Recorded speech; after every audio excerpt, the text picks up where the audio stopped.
İran parlamentinin deputatı Kamran Qəzənfərinin Azərbaycanın ünvanına növbəti dəfə səsləndirdiyi ittihamlar iki ölkə arasında münasibətlərlə bağlı müzakirələri yenidən gündəmə gətirib.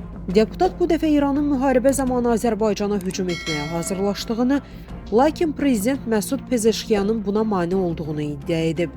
Qlobal Infoza danışan deputat Elman Nəsirov deyib ki, ölkəmiz hər zaman İranla mehriban qonşuluq siyasətinə sadiq qalıb və bunu təkcə sözlə deyil, əməli addımları ilə də sübut edib. Stat: Bütün bu reallıqlar fonunda İran parlamentinin üzvü Kamran Qəzənfərinin İranın güya Azərbaycana qarşı hərbi əməliyyatlara başlamaq istədiyi, lakin bunun qarşısını Məsud Pezeşkiyanın aldığı barədə iddiaları təəssüf doğurur.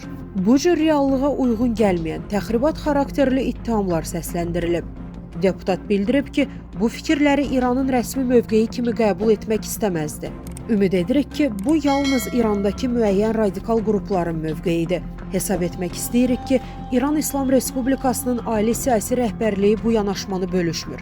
Çünki onlar yaxşı bilirlər ki, Azərbaycan heç vaxt İrana qarşı hər hansı kampaniyada iştirak etməyib. Belə olan halda İrana qarşı heç bir addım atmamış Azərbaycana hərbi əməliyyatların gündəmə gətirilməsi üçün əsas yoxdur. Statın sonu. Əziz izləyicilər, xəbərlərdən məlumat əldə etmək üçün kanalımıza abunə ola bilərsiniz.